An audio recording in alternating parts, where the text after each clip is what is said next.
எந்த தொழிலும் சரியில்லை சாமி. இப்போ எந்த தொழிலுக்கு போனாலும் நம்ம சொல்றபடி ஒரு பயலும் கேட்க மாட்டோம்.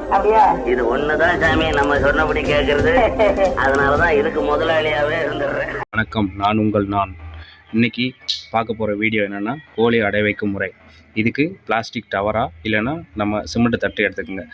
இது வந்து என்னென்னா நோட்டிக்ஸ் பவுட்ரு. இந்த நோட்டிக்ஸ் பவுட்ரு யூஸ் பண்ணுறதுக்கான காரணம் என்னென்னா பேன் தொல்லைகள் வராமல் இருக்கும். அடுத்து நம்ம என்ன செய்கிறோம்னா பிளாஸ்டிக் டவரால் வந்து சாம்பல் சேர்த்து சாம்பலை மிக்ஸ் பண்ணி நம்ம வைக்கிறோம். ஆக்சுவலாக கறி துண்டு வைக்கணும், அது கறி துண்டு நம்ம வைக்கல, அதுக்காக சாம்பல் சேர்ந்து வைக்கிறோம்.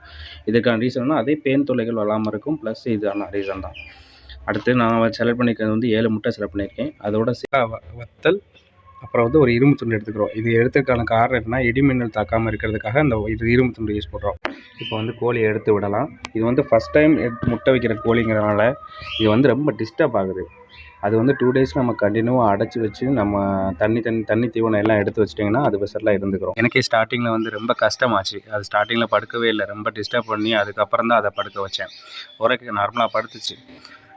ஓகே, அடுத்து 7 days எக் ஹேண்டிலிங் பார்த்துட்டு எத்தனை முட்டை கரு கூடி இருக்குது, எத்தனை முட்டை கரு கூடாமல் இருக்குங்கிறத நெக்ஸ்ட் வீடியோவில் நான் உங்களுக்கு அப்டேட் பண்ணுறேன்.